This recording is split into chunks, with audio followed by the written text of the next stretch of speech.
औषधि है।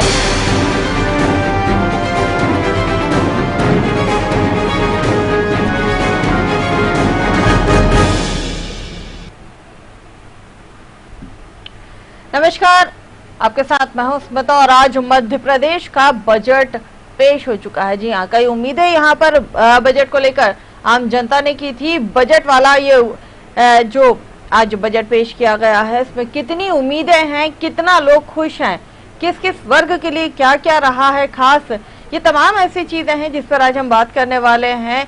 आखिर जनता को ध्यान में रखते हुए और कोरोना काल को ध्यान में रखते हुए इस बजट को बनाया गया था। हालांकि ये पहले ही कहा गया था कि बजट से लोग ज्यादा उम्मीदें ना करें, क्योंकि कोरोना काल की जो स्थितियां रही हैं, जिस तरह से अर्थव्यवस्था पर मुसीबतें आई थी, जिस तरह की अर्थव्यवस्था डगमगाई थी, उन तमाम चीजों को देखते हुए जीवन को पटरी पर लाने के लिए कई कड़े कदम उठाए जा सकते हैं। नए कर को लेकर भी कहा गया था कि नया कोई भी कर लगाया नहीं जाएगा। आपको बता दें, बजट उम्मीदों वाला है या नहीं, इस पर आज हम चर्चा करने वाले हैं। लेकिन आपको ये भी बता दें कि मध्य प्रदेश का जो बजट पेश हो चुका है, जिसमें मुख्यमंत्री तीर्थ दर्शन योजना को फिर से शुरू किया गया है। जी हाँ, मुख्यमंत्री तीर्थ दर्शन योजना जो बंद कर दी गई थी, उसे दोबारा से शुरू किया गया है। बजट में मुख्यमंत्री ने मुख्यमंत्री स्वरोजगार योजना का भी ऐलान किया है। इसके अलावा जबलपुर में नया क्षेत्रीय विज्ञान उपकेंद्र खोलने का भी ऐलान बजट में किया गया है। तो बजट से बहुत सारी उम्मीदें लोगों को थी। बजट कितना लोगों के लिए अच्छा है, या फिर ये कहें कि कितनी खुशखबरियां लेकर आया है, ये बजट उनके लिए कितना लाभकारी सिद्ध होगा, ये तो आने वाला वक्त बताएगा। लेकिन मध्य प्रदेश का बजट आज पेश हो चुका है। वित्त मंत्री जगदीश देवड़ा ने आज सदन में बजट पेश किया था। इस बजट को लेकर जनता को बहुत सारी उम्मीदें थी, लेकिन ये भी बात साफ थी कि कोरोना काल के बाद में जिस तरह की स्थितियां और परिस्थितियां बनी थी, उन्हें देखते हुए बजट को बनाया गया है। हर वर्ग का ध्यान रखने की बात जरूर यहाँ पर की गई थी। किसान हो, युवा हो, महिला हो, बच्चे हो, इन तमाम वर्गों को ध्यान में रखते हुए बजट को बनाने की बात की गई थी। आपको बता दें, इस बजट की सबसे अच्छी बात ये रही है कि गैस पीड़ितों को राज्य सरकार अपने पास से पेंशन उपलब्ध कराएगी। जी हाँ, बुजुर्गों को लेकर भी कहीं ना कहीं बजट से बहुत सारी उम्मीदें थी। कुपोषण से निपटने के लिए प्रदेश में सुपोषण वाटिका का निर्माण भी किया जाएगा। लगातार कुपोषण से प्रदेश सरकार लड़ाई कर रहा है। किस तरह से कुपोषण को खत्म किया जाए, इस पर चर्चा की जा रही थी। इसे कैसे कम किया जाए, कैसे कुपोषण की दर को मिटाया जाए, देश को सुपोषण की तरफ लेकर जाया जाए, इसको लेकर भी अब वाटिका तैयार की जाएगी। इसके अलावा अगर बात की जाए तो मुख्यमंत्री उपार्जन योजना का ऐलान भी किया गया है। 2000 करोड़ का इसमें आवंटन किया गया है। स्वास्थ्य क्षेत्र में प्रदेश के मिशन निरामय योजना का भी जो है ऐलान किया गया है। इस योजना को भी लागू किया जाएगा। स्कूलों के लिए बजट में सीएम राइज योजना का भी ऐलान किया गया है। तो उम्मीदों वाला ये बजट है। किस तरह का ये बजट रहने वाला है और इस बजट को अब कितना जनता पसंद करती है, इस बजट से जनता कितनी खुश है, ये तो आने वाला वक्त ही बताएगा। आज मध्य प्रदेश के लिए अधोसंरचना का तेज गति से विकास जो है वो भी आवश्यक हो चुका है। तो ये तमाम वो चीजें हैं, ये तमाम वो मुद्दे हैं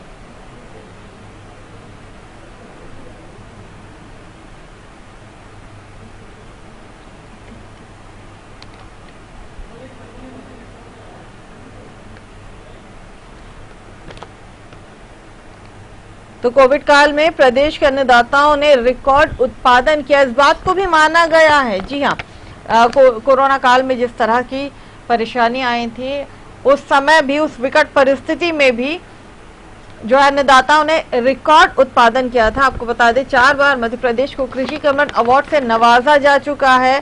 स्वास्थ्य क्षेत्र में प्रदेश ने मिशन निरामय योजना का ऐलान किया है। प्रदेश में मेडिकल कॉलेजों में 3250 एमबीबीएस की सीटें हैं, जो 2022-23 तक बढ़ाई जाएंगी। स्कूलों के लिए बजट में सीएम राइज योजना का ऐलान है। स्कूलों में स्मार्ट क्लास और डिजिटल लैब बनाने पर भी जोर दिया गया है। प्रदेश में स्कूलों में 24,200 शिक्षकों की भर्ती की जाएगी। जी हाँ, लगातार शिक्षा के स्तर को सुधारने के लिए और जो शिक्षकों की कमी का जिक्र हमेशा किया जाता था, उसे पूरा करने के लिए 24,200 शिक्षकों की भर्ती की जाएगी। ज्ञानोदय विद्यालय को सीबीएसई के मापदंड के अनुसार विकसित किया जाएगा। उच्च शिक्षा के क्षेत्र में वोकेशनल और निजी विश्वविद्यालयों को प्रोत्साहित भी किया जाएगा। बजट में नए 65 पुल बनाने का ऐलान किया गया है। जी हां, अर्थव्यवस्था को पटरी पर लाने के लिए और तेजी से प्रदेश का विकास करने के लिए अब इंफ्रास्ट्रक्चर पर भी जोर दिया जाना बेहद जरूरी हो गया है। 65 नए पुल बनाने का ऐलान किया गया है। 105 नए रेलवे ब्रिज बनाए जाएंगे। इसके अलावा प्रदेश में 164 नई सिंचाई परियोजनाओं का भी ऐलान किया गया है। जल जीवन मिशन के तहत प्रदेश के हर घर में नल पानी, जी हाँ, नल जल योजना की जो बातें की जा रही थी कि हर घर को स्वच्छ पानी उपलब्ध कराया जाएगा, हर नागरिक को स्वच्छ पानी उपलब्ध कराया जाएगा, उसी के तहत इस योजना का शुभारंभ किया जाएगा। इसके अलावा ग्रामीण नल जल योजना के लिए 5,000 करोड़ रुपए का आवंटन किया गया है। प्रदेश की जनता से सुझाव लेकर इस बजट को तैयार किया गया था। लोगों से बात की गई थी, उनसे सुझाव लिए गए थे, चाहे वो कोई भी वर्ग हो।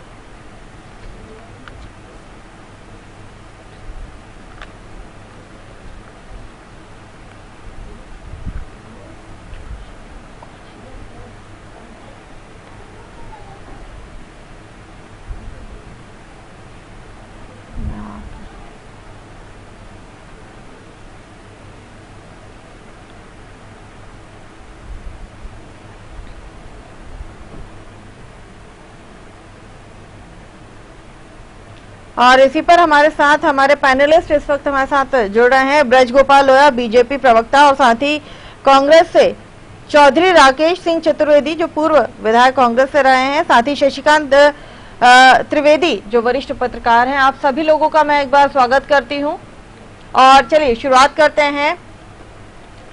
शशिकांत सर, सबसे पहले मैं आपसे जानना चाहूंगी, आज का जो बजट है मध्य प्रदेश का, आपकी नजर से ये उम्मीदों का बजट है या फिर जनता को और ज्यादा उम्मीद थी सरकार से? संस्कृति एवं अध्यात्म माननीय मुख्यमंत्री का प्रदेश की जी संवारने पर विशेष ध्यान है। वर्ष 2021-22 में संस्कृति विभाग की विभिन्न योजना। शशिकांत सर, सवाल मेरा ये कि जो बजट व्यवस्था टकराई हुई है जी, अभी राज्य सरकार से, केंद्र सरकार से या अमेरिकी सरकार से या किसी भी सरकार से कोई भी उम्मीद करना अभी बहुत मुश्किल काम है। तो अभी तो एक तरह की परंपरा जो है, रिचुअल है, वो हो गया। जितना जो कुछ अभी तो सरकार का जो रेवेन्यू डेफिसिट है वो अभी पता चलेगा कि अभी कितना है, जिसमें 8,000 करोड़ करीब बताया है। फिस्कल डेफिसिट भी अच्छा खासा होगा। तो अभी जब धीरे धीरे इकोनॉमी, हालांकि भारत की इकोनॉमी उतनी ज्यादा डेंट नहीं हुई है जितनी होनी चाहिए, थोड़ी थोड़ी पिकअप कर रही है, लोग बाहर नहीं कर रहे हैं। तो जब तक ये महामारी सबसाइड नहीं हो जाती है, बैठ नहीं जाती है, बिल्कुल खत्म नहीं हो जाती है, तब तक अभी तो किसी का, जो आपने प्रश्न किया कि जनता को कोई उम्मीदें थी, तो जनता क्या, अभी तो राज्य सरकार को खुद ही कोई उम्मीद नहीं है कि वो पहले सबको अभी अपनी जान बचानी, चाहे वो गरीब हो, चाहे अमीर हो, चाहे किसी भी पार्टी का हो। फिर भी जुडिशियस यूज के लिए अभी तो बजट, अभी क्या बजट का डेटा आता है, तो बजट का डेटा का भी एनालिसिस कर रहे थे, आपने जरा जल्दी पूछ लिया है, पर आपने कुछ चीजें हाईलाइट कर दी है। जिसमें एक चीज आपने छोड़ दी है, 15,622 करोड़ रुपया हेल्थ के लिए लिखा हुआ है जी। अब वो बजट का डेटा, वो किताब देखनी पड़ेगी कि ये पैसा कहाँ जा रहा है, कोरोना के लिए जा रहा है, अस्पताल खोलने के लिए जा रहा है, किसके लिए जा रहा है, ये अभी पढ़ना है। तो कुल मिला के बजट का बड़े जल्दी ये नहीं कह सकते जो हम पहले कर लेते थे कि अच्छा बजट है, बुरा बजट है किसानों के लिए। जैसे अभी किसानों के लिए पिछले बार इसी बजट में लिखा है 24,000 करोड़ रुपए का गेहूं खरीदा है, 30 लाख टन कोविड काल में, और अभी जो प्रोविजन किया वो केवल 2,000 करोड़ का है। तो संकट ये आएगा कि क्या 2,000 करोड़ रुपए में आप, अगर वो रिकॉर्ड उत्पादन हो गया, क्या आप गेहूं खरीद पाएंगे? ये प्रश्न है जिनके उत्तर सरकार अब आगे देगी नहीं देगी, क्या होगा, ये भी कहना मुश्किल है। बिल्कुल। ब्रज गोपाल जी, आपके पास आती हूँ, क्या कहना चाहेंगे मध्य प्रदेश के बजट को लेकर? जनता को बहुत सारी उम्मीदें थी, हालांकि कोरोना काल के बाद में इस बात को भी साफ कर दिया गया था कि जनता ज्यादा उम्मीदें नहीं रखी, क्योंकि अर्थव्यवस्था को भी हमें पटरी पर लेकर आना है, लेकिन हर वर्ग का ध्यान रखने की बात भी जरूर यहाँ पर की गई थी। देखिए, मैं आपसे कहूं कि ये बजट आत्मनिर्भर मध्य प्रदेश के निर्माण के लिए मील का पत्थर साबित होगा। ये बजट बहुआयामी बजट है, जिसे माननीय वित्त मंत्री जी ने सर्वजन हिताय सर्वजन सुखाय का बजट कहा है। वह बजट बहुआयामी बजट है। इसमें पहली बात तो यह सबसे महत्वपूर्ण कि इस विपरीत परिस्थिति में भी ना तो एक भी नया कर लगाया गया है और ना ही कोई पुराने कर को बढ़ाया गया है, यथा स्थिति को रखा गया है। दूसरी विशेषता यह है कि इसमें उद्योग को, स्वरोजगार, शिक्षा को, स्वास्थ्य को, सड़कों को, मेट्रो रेलवे को और जो जन कल्याण की योजनाएं हैं उनको सबको समावेशी रखा गया है। नई 64 परियोजनाएं सिंचाई की लाने की बात कही गई है। 1,27,000 हेक्टेयर में पानी नए क्षेत्र में सिंचाई का पानी पहुंचाने की बात, पीएम राइज स्कूल की बात हुई है। स्वरोजगार के लिए जो उसका ब्याज है उसके भुगतान के लिए मुख्यमंत्री स्वरोजगार योजना एक नए सिरे से लागू होगी। दूसरी बात, उद्योगों को 30 दिन में पूरी स्वीकृतियां मिले इसके लिए काम होगा। और मध्य प्रदेश में इंफ्रास्ट्रक्चर का जो निर्माण, जो हम बिजली उत्पादन की क्षमता बढ़ा रहे हैं, 2900 से 15,000 मेगावाट तक आ चुके हैं, उसको और आगे बढ़ाएंगे। और सौर ऊर्जा में आज एक बड़ा ऐलान वहां किया गया है कि ओंकारेश्वर में दुनिया का सबसे बड़ा फ्लोटिंग सोलर प्लांट लगाएंगे, उसके लिए काम करेंगे। तो ऐसा अगर हम वास्तव में इसे देखें तो ये एक सर्वसमावेशी बजट है जिसमें हर क्षेत्र को ध्यान रखा गया है। महत्वपूर्ण ये नहीं होता है कि बजट में कि उसमें टैक्स स्लैब में क्या कम बदलाव किए गए या ज्यादा बदलाव किए गए। महत्वपूर्ण ये होता है कि जो पैसा सरकार के पास आ रहा है उस पैसे को सरकार किस तरह से खर्च करेगी। 40,000 करोड़ शिक्षा के लिए रखे हैं, 15,000 करोड़ से अधिक रुपए स्वास्थ्य के लिए रखे हैं। तो ये एक तरह से है एक आत्मनिर्भर मध्य प्रदेश की जो नींव डाली है, उसके लिए काम करने वाला। रोजगार की भी उम्मीद थी ना, बेरोजगारी जिस तरह से कोरोना काल में देखने को मिली है, उसके बाद तो ये भी उम्मीद थी युवाओं को कि रोजगार की भी यहाँ पर कुछ उपेक्षा उन्हें उम्मीदें थी। यहाँ पर तीनों बातें हैं। एक बात तो यह है कि युवाओं को स्वरोजगार के लिए अलग योजना लाए हैं, उद्योगों के विकास के लिए अलग लाए हैं। उद्योग भी रोजगार को जन्म देता है। और दूसरी बात, हर क्षेत्र में आर्थिक गतिविधियां बढ़ाने की बात की है जिससे रोजगार व्यापक पैमाने पर मिल सके। कल हमने आर्थिक सर्वेक्षण में ये भी देखा था कि बेरोजगारी की दर में जो रोजगार मिलने की दर है उसमें कमी आई थी कोविड के काल में, जो वापस रिकवर हो रही है। हालांकि 2019 से अगर हम इसकी तुलना करेंगे तो बेहतर स्थिति में है, परंतु हम चाहते हैं कि ये भी बेहतर ना हो, इससे बेहतर रोजगार युवाओं को उपलब्ध हो। तो 3 तरह से हो सकते हैं सरकारी रोजगार। तो उसमें सरकारी नौकरियों में ये कहा गया है कि सभी पदों पर पूर्ति की जाएगी। लगभग 25,000 से अधिक जो रिक्त पद हैं उन पर शीघ्र भर्ती होगी। दूसरी बात, उद्योग को हम जब 30 दिन में अनुमति देंगे तो औद्योगिक गतिविधियां जब प्रारंभ होंगी तब होंगी। तीसरा, पर्यटन के एक नए द्वार खोले गए हैं कि बांधवगढ़ में, पन्ना में, कान्हा में, इनमें नाइट सफारी की होगी। तो हम हर दिशा में काम कर रहे हैं और जब हर दिशा में काम होगा तो रोजगार का सृजन होगा और मध्य प्रदेश का युवा मध्य प्रदेश में रोजगार कर पाएगा। राकेश जी क्या कहेंगे इस पर? देखिए, पहली बात तो ये है कि ये बजट जो है 5.05% कमी की अनुमानित का है। मैंने कई जीवन में अपने में बजट भाषण सुने, अभिभाषण सुने और मैं जगदीश देवड़ा जी को बहुत अपना योग्य साथी समझता था। लेकिन ये बजट भाषण ना होते हुए ये एक तरीके से उनका अभिभाषण टाइप का है विधानसभा में जो दिया गया है, जिसमें तथ्यात्मक बातों से परहेज किया गया है। देखिए, जहां आप मध्य प्रदेश को एक तरफ प्रगति के रास्ते पर ले जाने की बात कर रहे हैं और जब आप प्रगति के लिए पैसा नहीं आप निश्चित करेंगे, रुपया निश्चित नहीं करेंगे बजट में, आप ऐसे चीजों में मत खर्च करेंगे जिससे कोई प्रदेश की आमदनी नहीं बढ़ना है। मैं एक बात कहना चाहता हूं, उन्होंने कहा रेत से हम 1,000 करोड़ कमाएंगे। मध्य प्रदेश में बहुत से ऐसे आयरन ओर है, जैसे आयरन ओर है, जैसे यहाँ पे पत्थर है, यहाँ मैग्नीज है। क्या सरकार ने रेवेन्यू बढ़ाने के लिए छोड़ दिया है ये सब आयरन ओर लूट के खा जाए इनके लोग? भारतीय जनता पार्टी के लोग आयरन और लूट के खा रहे हैं, ये खनिज संपदा है, इसके बारे में कोई इसमें निर्णय नहीं किया गया। आपको चाहिए था कि आप प्रदेश से कौन कौन से और पैसे इजाज हो सकते हैं, नए तरीके से कैसे आ सकता है, आपने ये कह दिया। अब इसमें जो मैं देख रहा हूं प्राप्तियां इनके पास राज्य की है करीब करीब 64,000 के करोड़ के लगभग, और इनको जो केंद्रांश जो प्राप्त होगा वो लगभग 52,000 करोड़ के पास है। अब केंद्रांश और राज्यांश दोनों हम आमदनी के जोड़ दें तो ये 1,10,000 करोड़ से ज्यादा नहीं हो रहे हैं, तो 2,42,000 करोड़ का बजट आप कहां से पूर्ति करोगे, आप कहां से लाओगे। जैसे मैंने कई बार कहता हूं, आज आपने नर्मदा एक्सप्रेसवे की बात और जोड़ दी कि उसके दोनों तरफ डेवलपमेंट करेंगे। मैं चंबल एक्सप्रेसवे की बात कर रहा हूं, आपकी कोई केंद्र में सुन नहीं रहा है।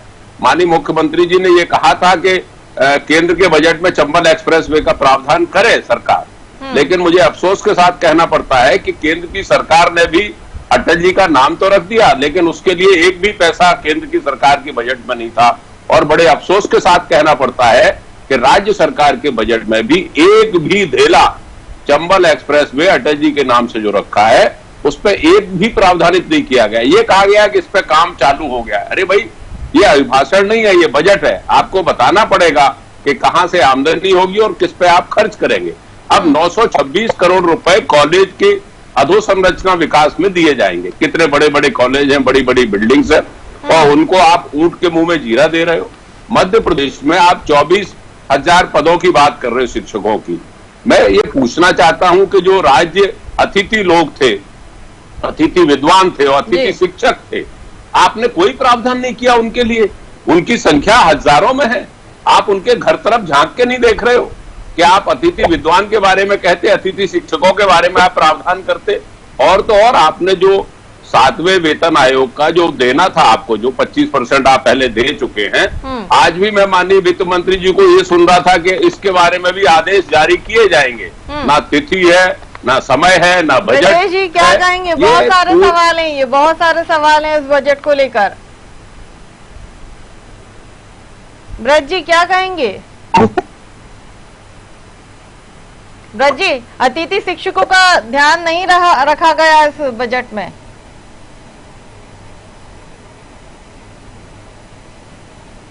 ब्रज जी, मेरी आवाज आप सुन पा रहे हैं? ब्रज गोपाल जी नहीं सुन पा बोलिए। जी ब्रज गोपाल जी, सवाल मेरा ये है कि अतिथि शिक्षकों का ध्यान नहीं रखा गया, 7वें वेतन पर भी विचार किया जाएगा, कॉलेजों को लेकर भी बड़े सवाल कर रहे हैं चौधरी राकेश सिंह जी। नहीं देखिए, बिल्कुल चौधरी राकेश सिंह जी के सवाल उठाना वाजिब है, और वाजिब वो इसलिए है कि जिसमें भी मध्य प्रदेश के विकास की चिंता है उन्हें उठाना चाहिए। परंतु दुर्भाग्य कहां जाकर अटकता है कि दुर्भाग्य ये अटकता है कि जब आपको काम करने का अवसर मिलता है तब आपको काम करते ही नहीं है। ये आयरन आईएएस अचानक से कुछ 23 मार्च 2020 के बाद मध्य प्रदेश में नहीं आया है, ये उसके पूर्व भी था, और उसके पहले 1993 से 2003 तक भी था।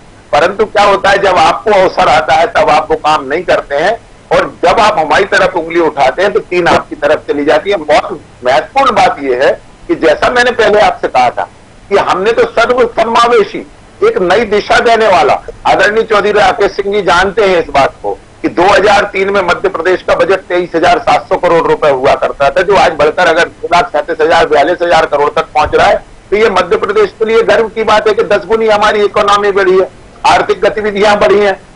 और महत्वपूर्ण ये भी है कि इस प्रदेश में जो बिजली की स्थिति थी उसमें सुधार हुआ, जो सड़कों की स्थिति थी उसमें सुधार हुआ, और इसको ये स्वीकार करना चाहिए। सरकारों ने काम किया है तभी ये स्थितियां हैं, नहीं तो नहीं होती, ये स्थितियां नहीं बनती।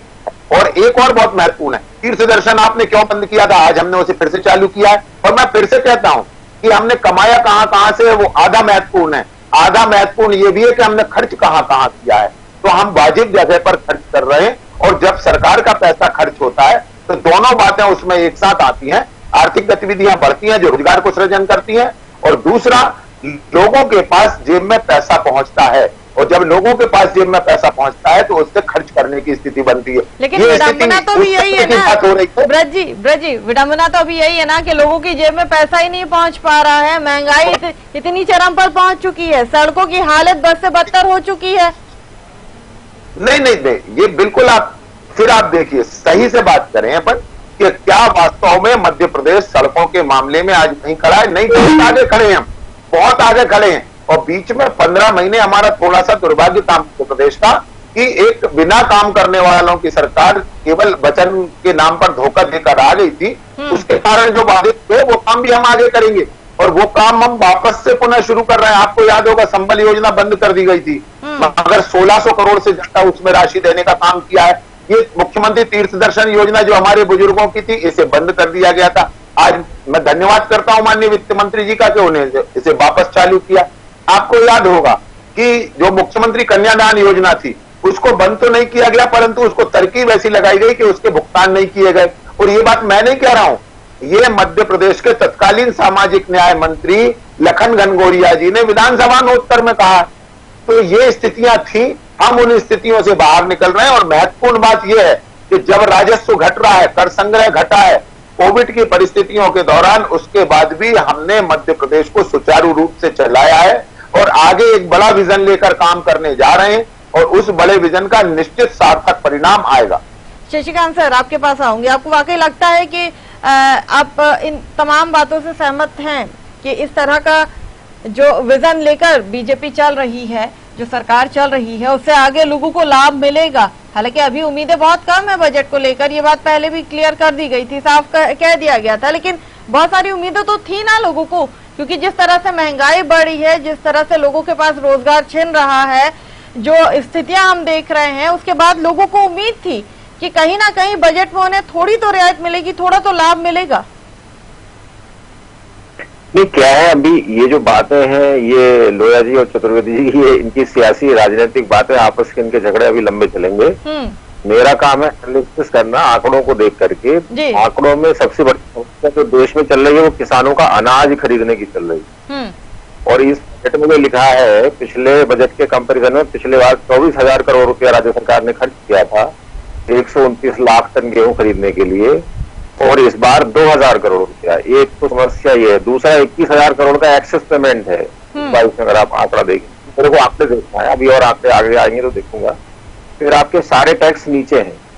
दूसरा, आप जो कह रहे हैं कि उम्मीद की बात है, जीएसटी आने के बाद से किसी भी राज्य को कर लगाने की पावर अब नहीं रही है, और वो केवल जो एक्साइज लगता है और वेट लगता है पेट्रोल के, इसके अलावा उसके पास कोई एक्सेस इनकम के लिए कोई साधन है नहीं, बहुत कम, लिमिटेड है। और यहाँ पे राज्य शासन ने विजन तो रखा है कि 22% हम टैक्स कलेक्ट करेंगे, मगर कैसे करेंगे वो ये संकट कांग्रेस में भी था। 26% उनने भी टारगेट रखा था, इन्होंने 22% रखा है। ऑब्जर्वेशन ये है, आप 2011 से आंकड़े उठा के देखेंगे या 10 से देखेंगे तो कभी भी ये रेवेन्यू जो बढ़ा है ये एक बार 18% गया है बस, ये बाकी 14-15% से आगे पीछे होता रहता है, इससे ऊपर कभी गया नहीं है। वो बहुत मेहनत करने। अब जब महंगाई बढ़ी हुई है, पेट्रोल प्राइसेस बढ़े हैं, सारी संकट खड़े हुए हैं, और ये केवल ऐसा नहीं है कि ये मेरे ऊपर है, ये न्यूज वर्ल्ड पर भी है, ये चतुर्वेदी जी पर भी लागू है, लोया साहब पर भी है, ये सबके ऊपर। तो ऐसे कंडीशन में आप 5% का जो टैक्स कलेक्शन का टारगेट आपने रखा है, विजन अच्छा है आपका, लेकिन वो हो पाएगा क्या, वो रियलाइज हो पाएगा? ये पॉलिटिशियंस को, अपने जो बजट बनाने वाले अधिकारियों से पूछना चाहिए कि तुम्हें कौन से ब्रह्मा जी सपना देते हैं, या कहां से तुम्हें समझ में आता है कि तुम 22% टैक्स कलेक्शन टारगेट रख लेते हो और ये हमको बजट में ये कहना पड़ता है। तो अगर इतना पैसा आ रहा है तो फिर किसानों के लिए अलग से स्कीम चलानी पड़ेगी। तो ये 2,000 करोड़ रुपये इतना कम क्यों रखा है 24,000 करोड़ के कंपेरिजन? ये प्रश्न पॉलिटिशियंस को अपने अधिकारियों से करना चाहिए। ब्रज गोपाल जी क्या कहेंगे इस पर? एक बड़ा सवाल है ये, एक बड़ा सवाल यहाँ पर है। यहाँ ब्रज गोपाल जी क्या कहेंगे? शशिकांत सर ने एक बड़ा सवाल आपसे किया है, क्या जो बजट आपने रखा है, जो किसानों के लिए रखा है, वो आप लाएंगे कहाँ से? ये विजन आपने रखा तो बहुत अच्छा है, लेकिन करेंगे कैसे इसे पूरा? नहीं, इसमें दोनों स्थितियां एक साथ चलती हैं। एक्चुअली समर्थन मूल्य की खरीदी जो है एमएसपी पर गेहूं की होती है वो केंद्र सरकार करती है। हम राज्य सरकार उसमें एजेंसी के तौर पर काम करते हैं कि उसका उपार्जन और भंडारण ये राज्य सरकार की जिम्मेदारी है। उसके लिए 2000 करोड़ आवंटित हुआ है। तो ये केवल कुल क्रय के लिए नहीं है, कुल क्रय तो जो किसानों के खाते में पैसा जाएगा, उसका जो समर्थन मूल्य का पैसा है वो तो इसके अतिरिक्त होगा। ये तो राज्य सरकार का अंश है जिसमें हम उसका उपार्जन, भंडारण और परिवहन, ये जो देखना राज्य सरकार की जिम्मेदारी है, ये केवल उसके लिए है। ये तो ही एक बात। दूसरी, आदरणीय शशिकांत जी कह रहे थे कि 22% का टारगेट ज्यादा है। मैं भी मानता हूं टारगेट ज्यादा है, क्योंकि मैं भी एक व्यवसायी भी हूं। जी, आपकी आवाज चली गई। चलिए लगता है उनकी आवाज दोबारा बात करते हैं। लेकिन चौधरी राकेश जी, आप क्या कहेंगे इन तमाम चीजों पर? सरकार लगातार ये कह जरूरी है कि विकास जरूरी है, अर्थव्यवस्था डगमगाई हुई है, उसे पटरी पर लाने के लिए थोड़ा समय लगेगा और कुछ कड़े निर्णय लेने पड़ेंगे। ये बात सत्य है और इसे मुकरा भी नहीं जा सकता है। मैं दोनों विद्वान भाइयों को नमस्कार करता हूं। शशिकांत जी भी पॉलिटिशियंस को ज्यादा बोल रहे हैं बजाय अच्छे तथ्य रखने के अपेक्षा।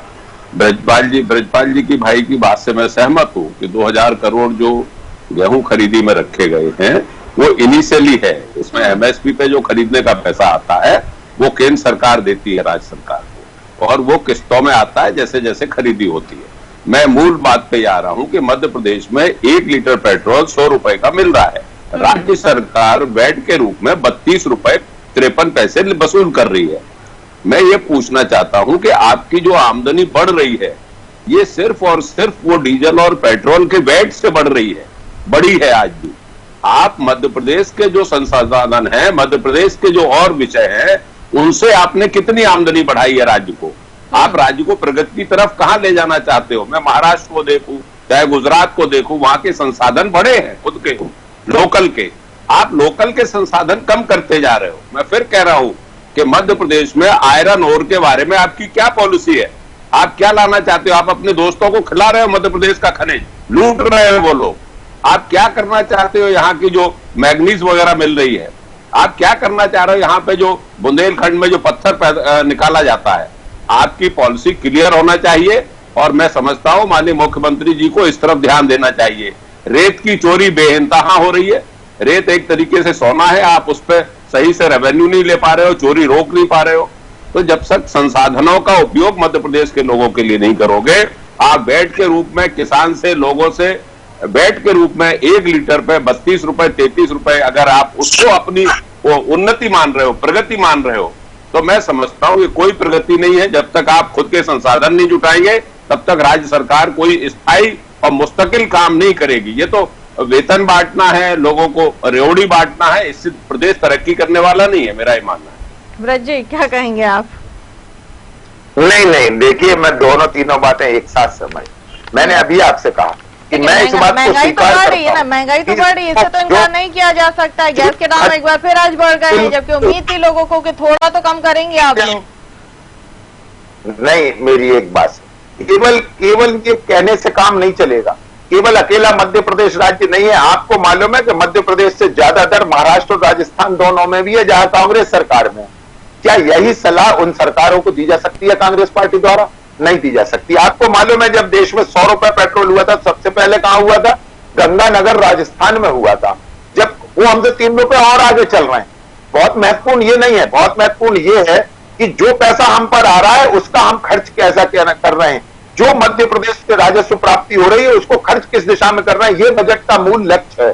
दूसरी बात मैं एक और आपसे कहूं, आदरणीय राकेश जी कह रहे थे कि रेत का जहां तक मामला है, आईएएस का मामला, निश्चित हमें प्रकृति ने दिया है, मध्य प्रदेश इसमें संपन्न है और इसका प्रबंधन होना चाहिए। मैं इसको नहीं कहता कि नहीं, उसका नहीं होना चाहिए। जो हम सबसे बेहतर कर सकते हैं वो हमें किया जाना चाहिए।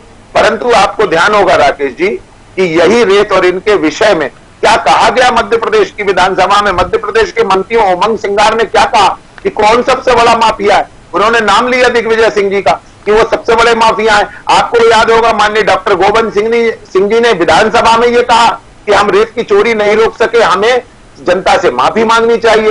ये समझिए आप इस बात को। मैं फिर वही कहता हूं कि ये बहुत इंटरप्ट नहीं करता हूं, लेकिन आप मुझे मौका देंगे मैं बता दूंगा। जी। तो क्या है, महत्वपूर्ण यह है कि जब हमारे पास अवसर होता है तब वास्तव में हम क्या कर रहे होते हैं। आज विषय ये है कि इस विपरीत परिस्थिति में भी सरकार ने जो दिशाएं थी उन दिशाओं में बेहतर प्रबंधन करने का काम किया है। यहाँ एक बात है कि डीजल पेट्रोल के दाम कुछ उसमें कटौती होने की उम्मीद जनता जो कर रही थी उसे थोड़ा सा निराशा हुई है, परंतु उनके मन में उत्साह भी है कि हम जो पैसा ज्यादा दे रहे हैं उस पैसे का मध्य प्रदेश की सरकार ठीक और बेहतर इस्तेमाल कर रही है और जनता के हित में इस्तेमाल कर रही है। और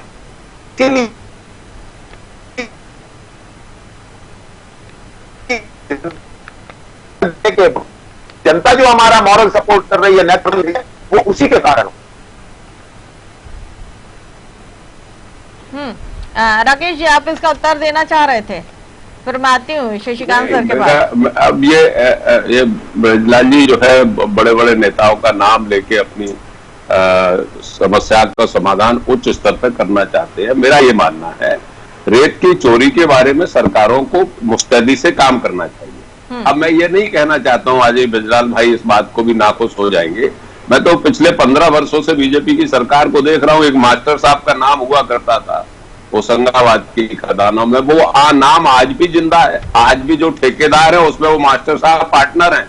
अगर ब्रजलाल जी कहीं बैठे, लेकिन मैं कभी नाम नहीं लेना चाहता हूं किसी नेता का, क्योंकि हमारा ये काम नहीं। हमारा काम यह है कि जो चोरी हो रही है, जो पब्लिक की संपदा है, और उसको रोका जाना चाहिए। कोई भी सरकार है हम ठीकरा दूसरे के ऊपर फोड़ दें और हमारे लोग वही काम करें, इससे हम अपनी जिम्मेदारी से मुकरना मानते हैं। इसलिए जितना संसाधन है उस पर चोरी पर रोक लगानी चाहिए।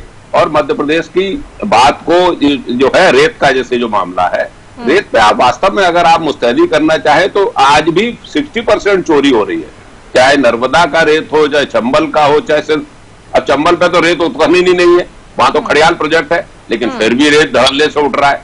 अब उठाने वाले कौन लोग हैं? श्योपुर से और आप भिंड तक देख लो, अब एक ही राजनीतिक दल के लोग हैं, अगर ब्रजलाल भाई समझना चाहते हैं तो। और सिंध नदी का रेत बिना रॉयल्टी के जा रहा है।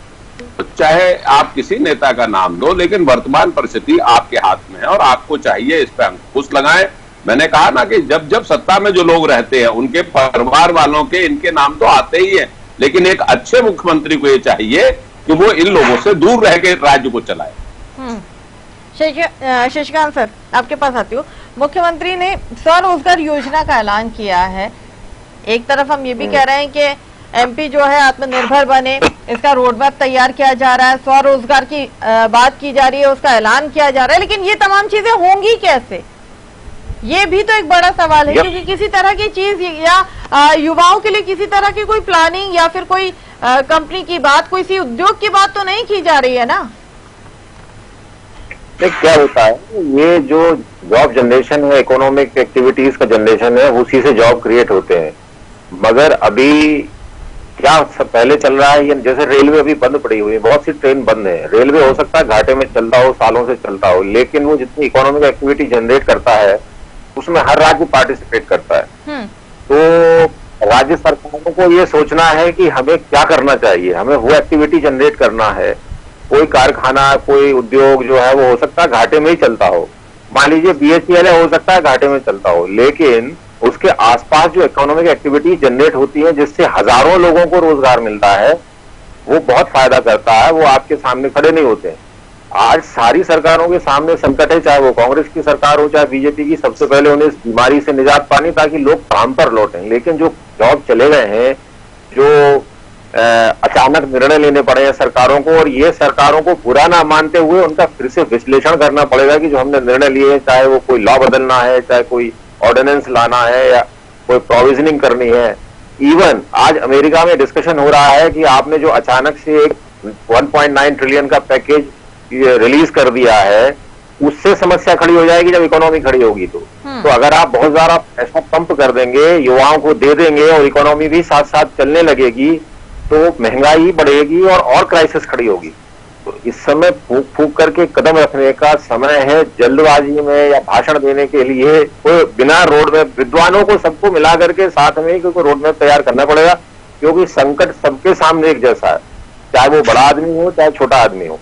कारण यह है कि मान लीजिए आप बहुत बड़े उद्योगपति हैं और अनाप शनाप आपके पास पैसा है, लेकिन आपकी जान उतनी रिस्क पर रखी हुई है जितनी एक बहुत गरीब आदमी की रखी हुई है। इसमें बिल्कुल डॉक्टर की भी जान उतनी रिस्क पर रखी हुई है।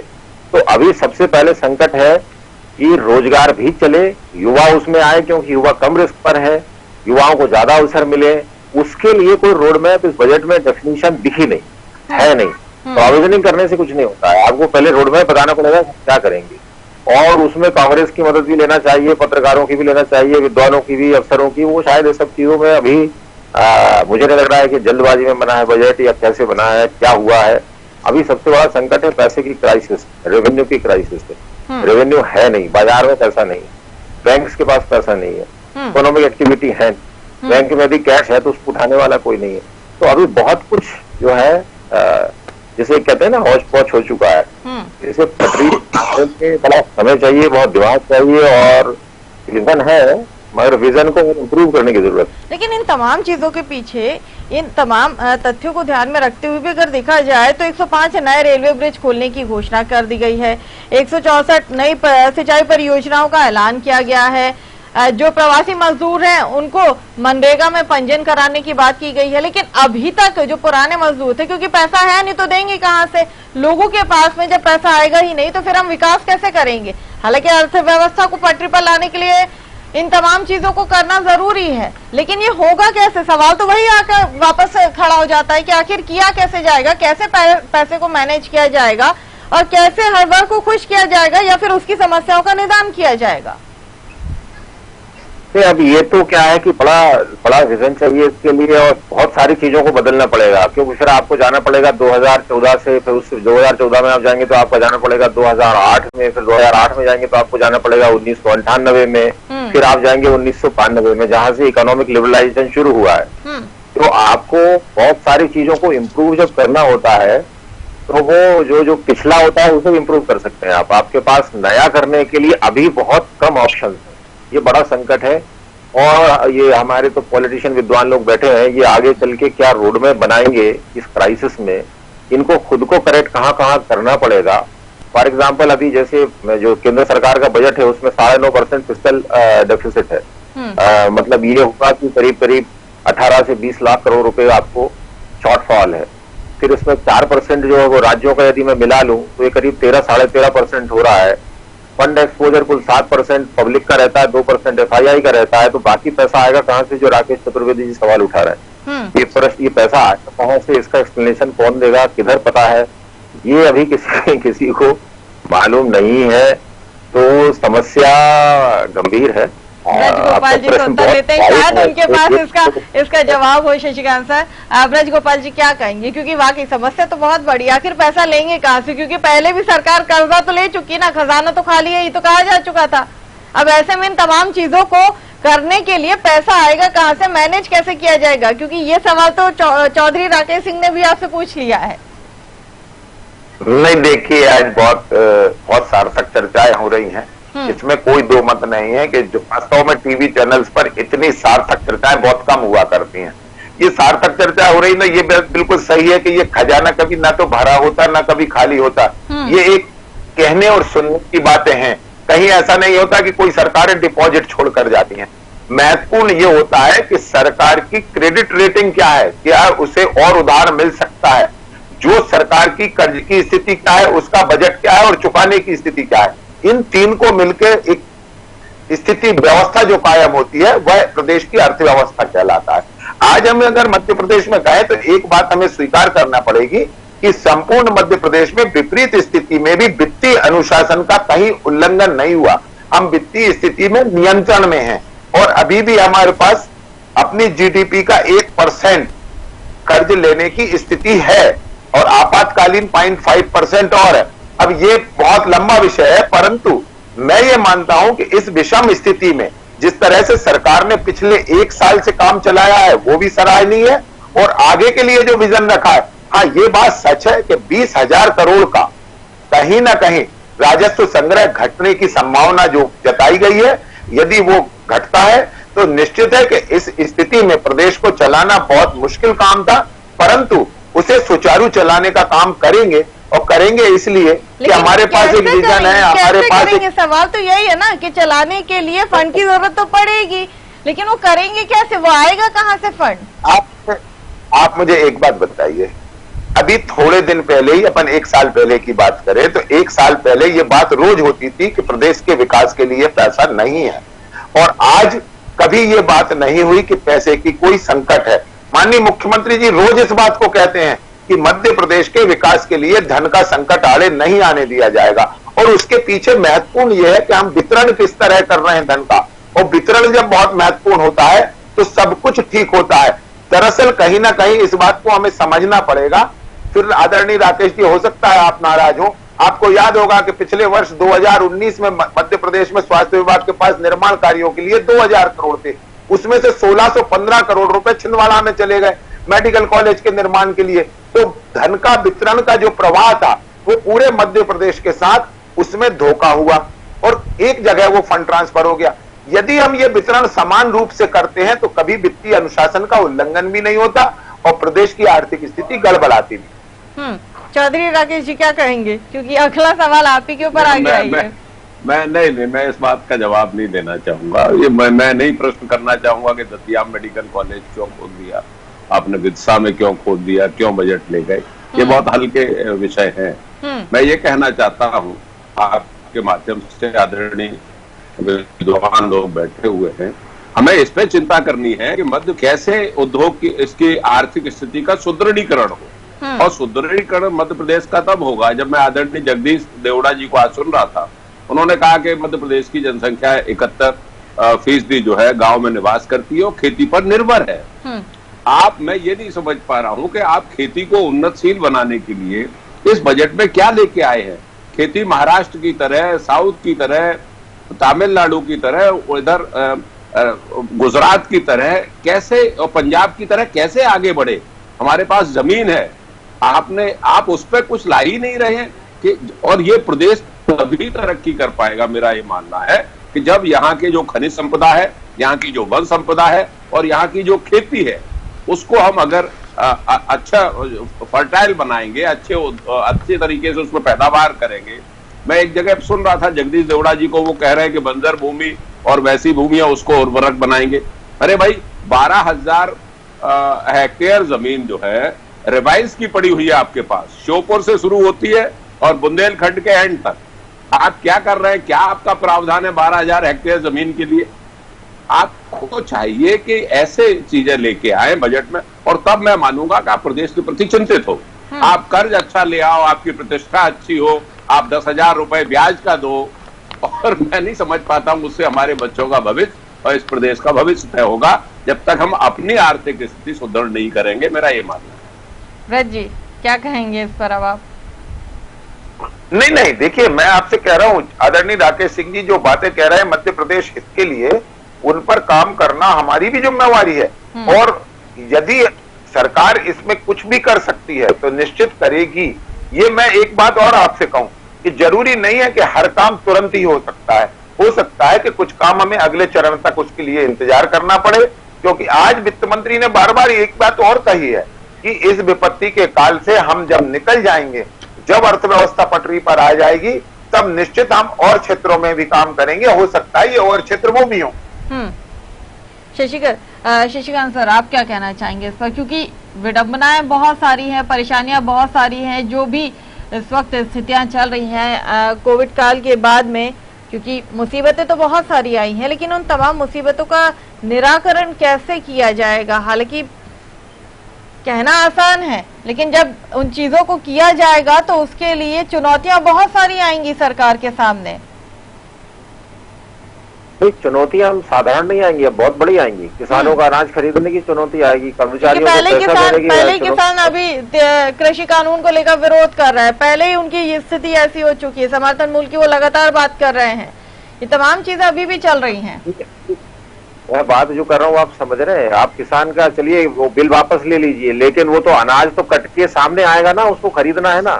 मंडियां यदि उसमें पैसा नहीं होगा तो किसान कहाँ बेचेगा? और फिर आपका जो आंकड़ा दिया हुआ है 1,29,00,000 टन का, अगर वो तो पंजाब को भी पार कर गया है गेहूं, अब जब ये बाजार में भी एक महीने बाद आके खड़ा हो जाएगा किसान की मेरा गेहूं खरीदिए, तो कौन खरीदेगा उसको और कहाँ से खरीदेगा और उसका पैसा कहाँ से आएगा, ये प्रश्न तो खड़ा है ना आपके सामने। जो युवा है आपके पास, जो सबसे बड़ी 60-70% की जो आपके पास युवाओं की फौज है, अभी एक्सपीरियंस लोग घर में बैठे हुए हैं, सैलरी नहीं मिल रही है, हमारे सैलरी कट हो गए हैं, ये शासन के पास पैसा कहाँ से आएगा 3-4 हजार करोड़ रुपए पर मंथ का जो है बजट, सैलरी बजट बिल का। हेल्थ के लिए पैसा कहाँ से आएगा? आपने टारगेट रखा हुआ 22% टैक्स कलेक्शन का, सारे उद्योगों को परेशानी हो रही है, उनके पास अभी इन्फ्लेशन के कारण डिमांड नहीं है, डिमांड ना होने के बाद भी इन्फ्लेशन बढ़ रहा है, पेट्रोल प्राइसेस बढ़ रही हैं, एक्सपोर्ट डाउन है 15%, इंपोर्ट डाउन 30% है, तो आप कैसे मैनेज कैसे करेंगे, जबकि आपकी डिपेंडेंसी जीएसटी के बाद सारी की सारी केंद्र सरकार पर है और केंद्र सरकार का बजट बता चुका है कि उसमें क्या है। तो अभी सिचुएशन बहुत कॉम्प्लेक्स बनी हुई है कि आप इस सबसे, आपने 10 ट्रिलियन इकोनॉमी का आज बजट में लिखा हुआ है कि वो 10 ट्रिलियन रुपए की हमारी इकोनॉमी हो जाएगी, मतलब करीब 10 लाख तक जीडीपी मान लें हम इतना, तो ये होगी कैसे, ये पता कैसे चलेगा कि ये रोड मैप है हमारा। तो ये सरकारों को मैं फिर कह रहा हूँ कि बहुत मैराथन मीटिंग की जरूरत है, विद्वान लोगों से बात करने की जरूरत है। कारण ये है कि कोरोना के करीब सैकड़ों वर्जन आ गए देखा जाए तो, जिसमें सबसे खतरनाक वर्जन अभी अफ्रीकी वर्जन चल रहा है जो भारत में भी आ चुका है, जिसका वो ये है कि वो इम्यून सिस्टम को भी पार कर जाता है, मतलब आपकी वैक्सीन काम करेगी नहीं करेगी अभी रिसर्च उस पर चल रही है। तो आगे क्या होना है ये किसी को नहीं मालूम है। कोरोना को ये बिल्कुल मतलब नहीं है कि किसका शासन है, बीजेपी का है कि कांग्रेस का है कि किसी और पार्टी का है, उससे वो वायरस को इससे कोई लेना देना नहीं है, वो अपने हिसाब से स्प्रेड होगा या अपने हिसाब से खत्म होगा। चौधरी राकेश सर, जल्दी से एक छोटा सा रिएक्शन इस पर आपका ये सोचना पड़ेगा। चौधरी राकेश सर, आपका एक छोटा सा रिएक्शन। मेरा जीवन का तजुर्बा है पार्लियामेंट्री प्रैक्टिस का, मैंने कई बजट देखे हैं, कई भाषण सुने हैं, इसको मैं बजट भाषण नहीं मानता हूँ, इसको मध्य प्रदेश का बजट नहीं मानता हूँ। वित्त मंत्री जी ने अभिभाषण अपना आज दिया है हाउस में, इनके क्या प्रगति होना है, क्या खर्च होना है, और किसी जो गणित होना चाहिए कि हमारे पास इतना पैसा है और हम ऐसे खर्च करेंगे, वो इन्होंने स्पष्ट रूप से नहीं कहा है, एक अभिभाषण के रूप में कहा है, और जो मध्य प्रदेश के एक भविष्य के लिए कहीं ना कहीं आर्थिक रूप से मैं इसको कमजोर मानता हूँ। चलिए, आप तीनों चर्चा में शामिल हो, आपके जुड़ने के लिए बहुत बहुत शुक्रिया। ब्रज गोपाल सर, आपका बहुत बहुत शुक्रिया। शशिकांत सर, आपका भी बहुत बहुत शुक्रिया, और साथ ही चौधरी राकेश सिंह, आपका भी बहुत बहुत शुक्रिया मेरे साथ इस चर्चा में जुड़ने के लिए। तो मध्य प्रदेश का बजट आज पेश हो चुका है, उम्मीदों वाला बजट इसे कहा जा रहा था, लेकिन लोगों को इसकी जितनी उम्मीद थी, क्या वाकई ये बजट उतना उनके लिए खरा उतरा है, उसका सौटी पर उतरा है या नहीं, ये वाकई देखना दिलचस्प है। मुझे दीजिए इजाजत, आप बने रहिए हमारे साथ।